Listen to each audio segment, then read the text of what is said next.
Hello and welcome two bit inning. साथ में मिलकर शुरू करते हैं जिंदगी की दूसरी इनिंग। क्रिप्टो की ताज़ा खबर में आपका फिर से स्वागत है।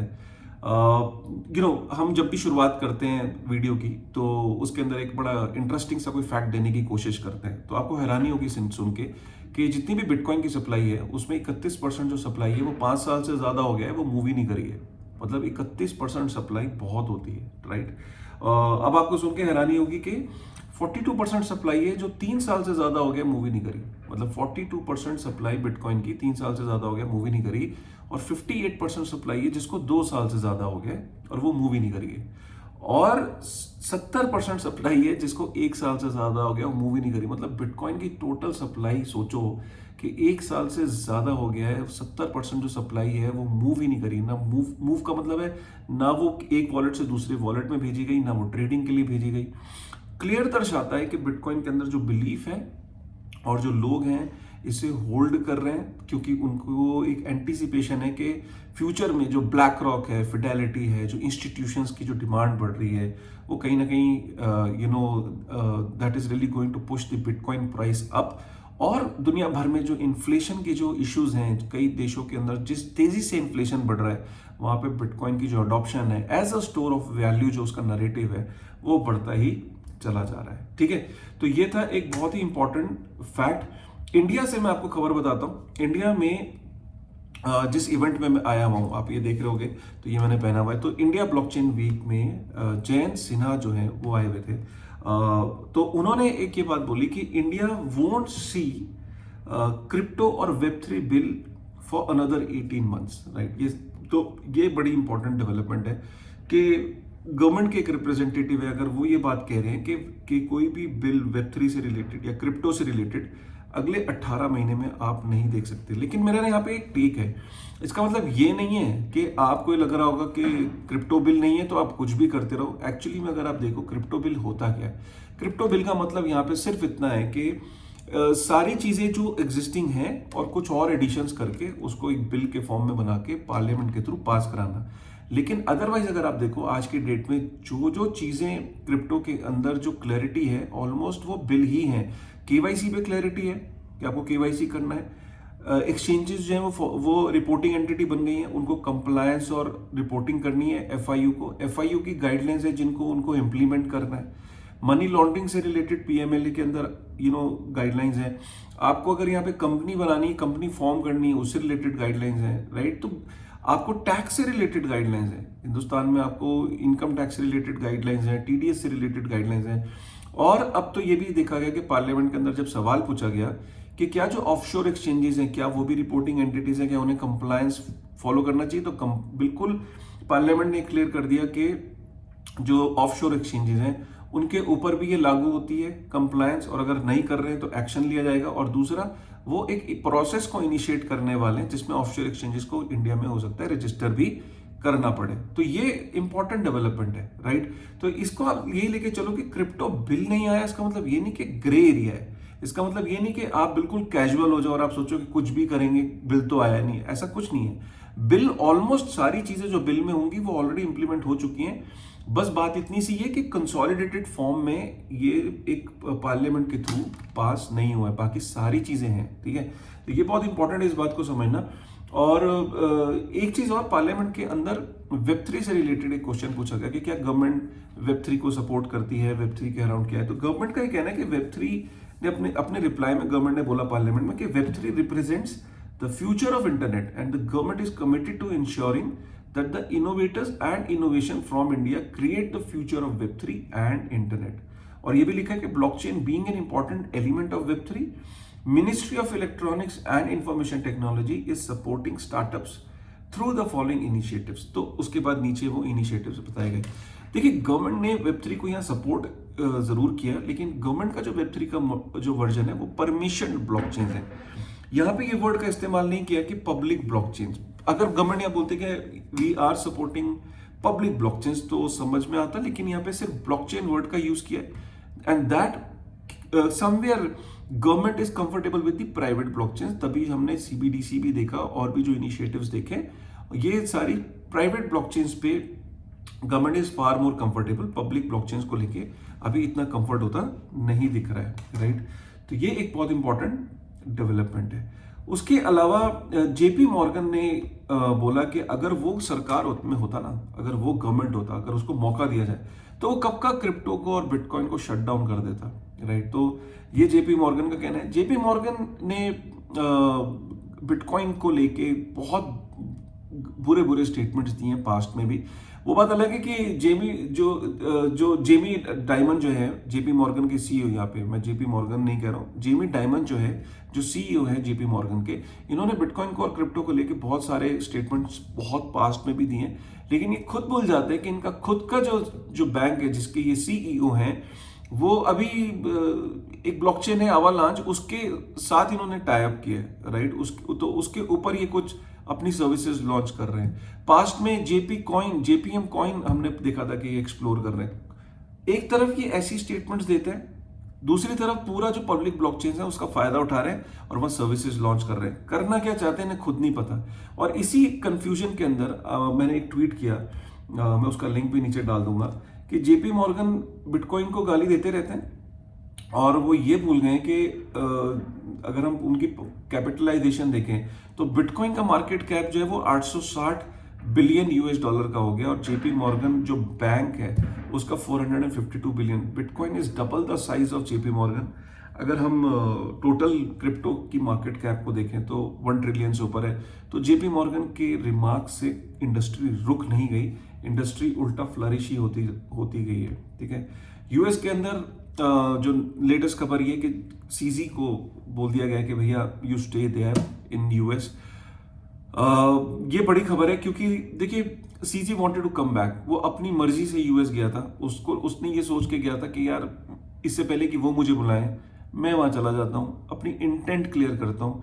मैं ये दिखाना चाहता हूँ कि यार आई एम ट्रांसपेरेंट, या मैंने जो गलतियां करी मैं एक्सेप्ट करता हूँ, मैं आ गया, आपने मुझे बुलाया नहीं भी था। उसकी शायद कहीं ना कहीं उसको उसकी इंटेंट थी या उसके लीगल ने उसको गाइड किया था, लेकिन वो वहां गया और अब वो फंस गया क्योंकि वहां जाने के बाद गवर्नमेंट ने, वहां पे यूएस के जज है उसने बोल दिया कि नहीं, we can't allow him to leave US.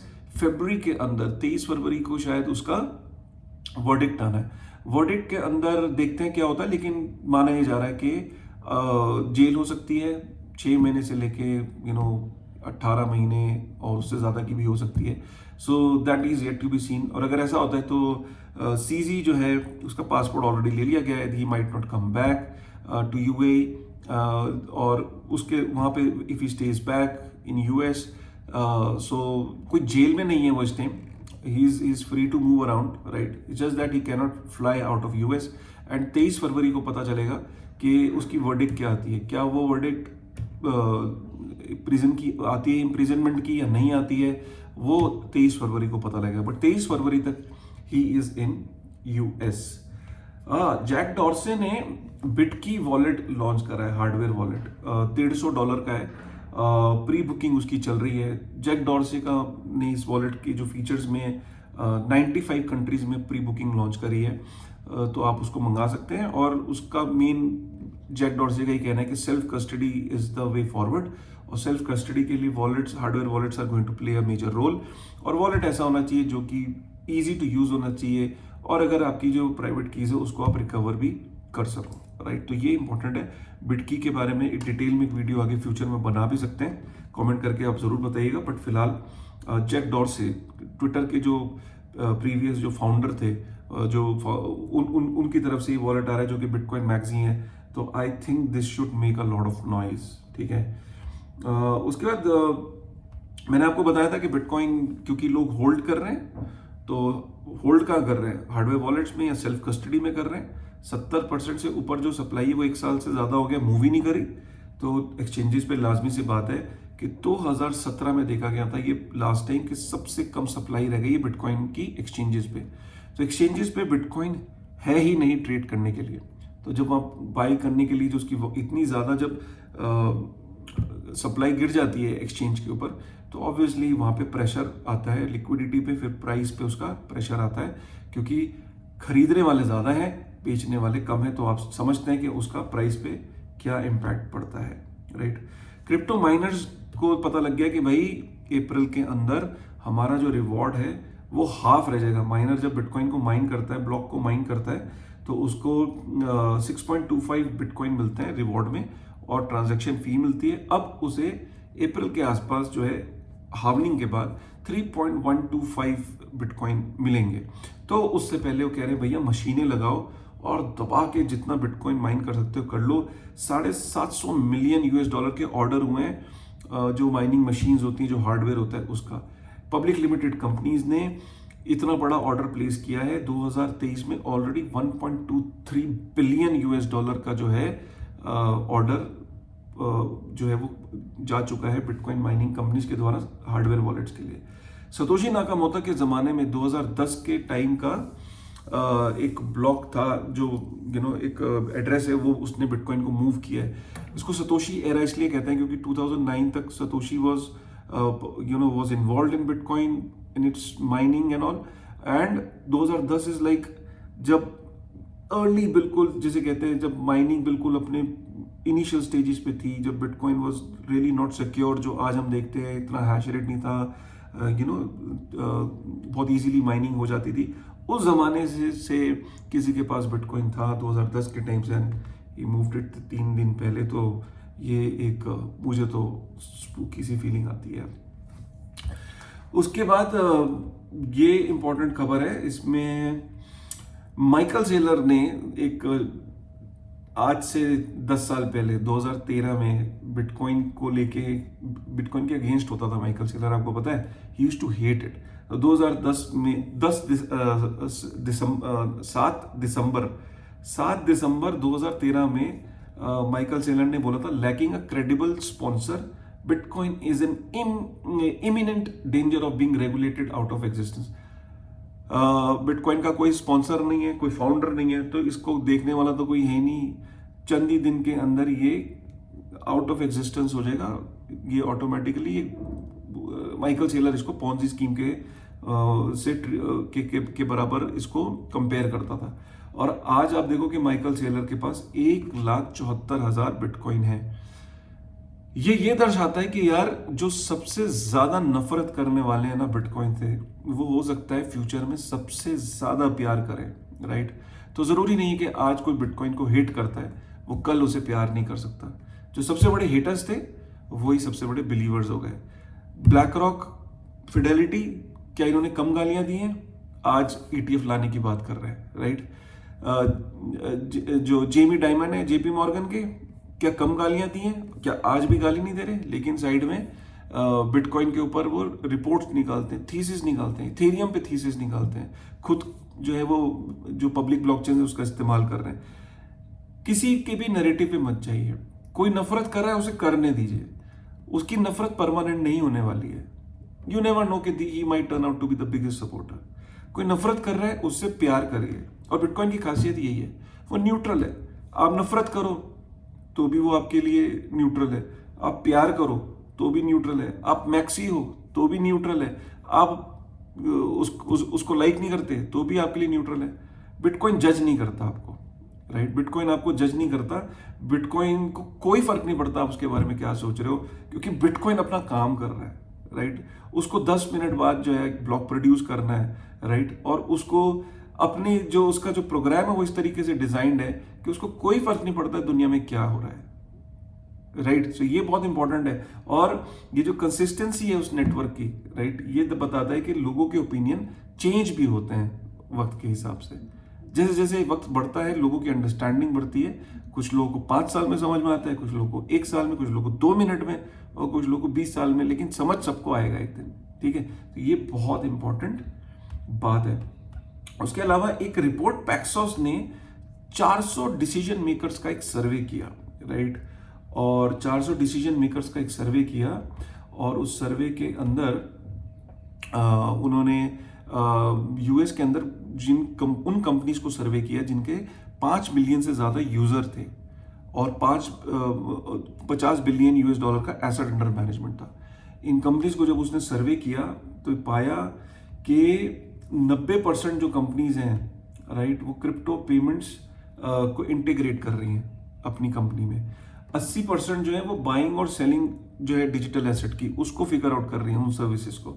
और 70% का कहना है कि वो लॉयल्टी प्रोग्राम्स जो है वो इंट्रोड्यूस कर रहे हैं बिटकॉइन के अराउंड, राइट, रिवॉर्ड प्रोग्राम्स के अपने कंज्यूमर को, कस्टमर को किस तरीके से वो रिवॉर्ड प्रोग्राम्स चालू कर सकते हैं क्रिप्टो में। देख रहे हैं कितनी सारी डेवलपमेंट्स हो रही हैं। उम्मीद करता हूँ आपको आज का ये बड़ा पावरफुल वीडियो था, मतलब इसमें बड़ी इंपॉर्टेंट डेवलपमेंट्स थी। जो लोग इसको वीडियो को एंड तक देख पाए, थैंक यू वेरी मच। अब आपको समझ में आ गया होगा कि वीडियो इंपॉर्टेंट है, इसको शेयर करना जरूरी है। शेयर करिए। सारे जितनी भी मैंने चीज़ें बोली हैं इनके लिंक्स नीचे है न्यूज़ में, ये नहीं कि कोई अनवेरीफाइड न्यूज़ है, आप इसमें लिंक्स नीचे जाके देख सकते हैं, ठीक है। सो उम्मीद करता हूँ आपको ये वीडियो पसंद आया होगा। पसंद आया होगा तो प्लीज़ यार एक बारी लाइक ज़रूर करिएगा। और बहुत जल्दी आपको IBW के अंदर हमने बहुत सारे पॉडकास्ट करें, वो आपको देखने को मिलेंगे। बहुत बहुत इंपॉर्टेंट इन्फॉर्मेशन है, 2 दिन लगाए हैं, तो उम्मीद करता हूँ आपको वो पसंद आएंगे इंडिया ब्लॉकचेन वीक में, ठीक है। चलिए with this thought, thank you very much.